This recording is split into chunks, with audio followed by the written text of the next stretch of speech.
शेतकरी मित्रांनो, आज राज्यामध्ये कालच्या तुलनेत पावसाचा जोर हा कमी झालेला आपल्याला पाहायला मिळणार आहे.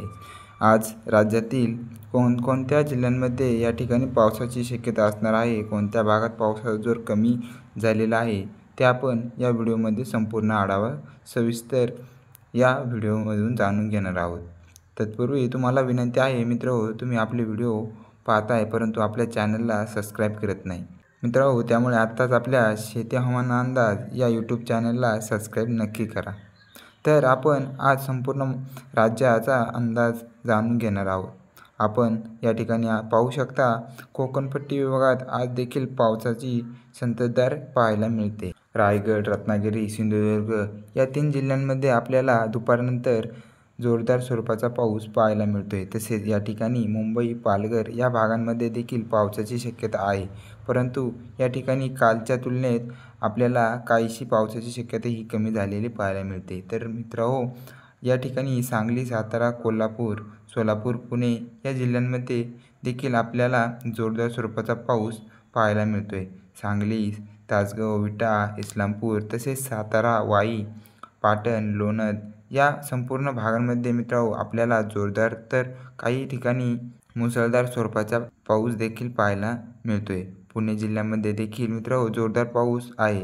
या ठिकाणी जुन्नर, मंचर, पुणे, लोणी, काळभोर, चाकण या संपूर्ण भागांमध्ये आपल्याला पावसाची संततधार पाहायला मिळते. तर एकंदरीत या ठिकाणी पश्चिम महाराष्ट्राचा जर विचार केला तर नगर जिल्ह्यामध्ये देखील पावसाची शक्यता पाहायला मिळते.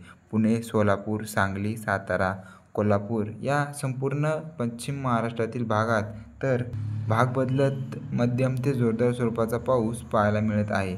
आपण या ठिकाणी मराठवाड्यात जर पाहिलं तर लातूर, बीड या भागांमध्ये मध्यम ते जोरदार स्वरूपाच्या पावसाची शक्यता पाहायला मिळते. विचार केला तर एकंदरीत जर मराठवाड्याचाही विचार केला तर या ठिकाणी बीड, लातूर तसेच धाराशिव, छत्रपती संभाजीनगर या 4 जिल्ह्यांमध्ये मध्यम ते जोरदार स्वरूपाचा पाऊस पाहायला मिळतोय. तर उर्वरित मराठवाड्यातील नांदेड, परभणी, हिंगोली, जालना या जिल्ह्यांमध्ये हलक्या स्वरूपाच्या पावसाची शक्यता आपल्याला पाहायला मिळणार आहे. तसेच इकडे विदर्भामध्ये देखील पावसाचा जोर कमी झालेला दिसत आहे. नागपूर, अमरावती या भागामध्ये हलक्या स्वरूपाचा पाऊस पाहायला मिळतोय.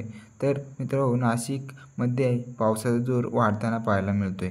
या ठिकाणी बघू शकता, मनमाड, मालेगाव, नाशिक व आसपासच्या परिसरामध्ये आपल्याला येलो अलर्ट पाहायला मिळतोय. या ठिकाणी मध्यम ते जोरदार स्वरूपाचा पाऊस या ठिकाणी पाहायला मिळत आहे. मित्रांनो, नंदुरबार जिल्ह्यामध्ये हलक्या मध्यम स्वरूपाचा पाऊस आपल्याला पाहायला मिळू शकतो. एकंदरीत जर संपूर्ण महाराष्ट्रात जर विचार केला तर पश्चिम महाराष्ट्रामध्ये पावसाचा जोर हलक्या मध्यम स्वरूपाचा दिसत आहे. तर उत्तर महाराष्ट्रात, खानदेशात या भागात हलक्या मध्यम स्वरूपाचा पाऊस आपल्याला पाहायला मिळत आहे. तर शेतकरी मित्रांनो, हवामानामध्ये अचानक बदल हे होत असतात. आपण आपल्या शेती हवामान अंदाज या यूट्यूब चॅनलवरती पावसाचे नवनवीन व ताजे अपडेट घेऊन येत असतो. त्यामुळे आत्ताच आपल्या चॅनलला सबस्क्राईब नक्की करा. धन्यवाद.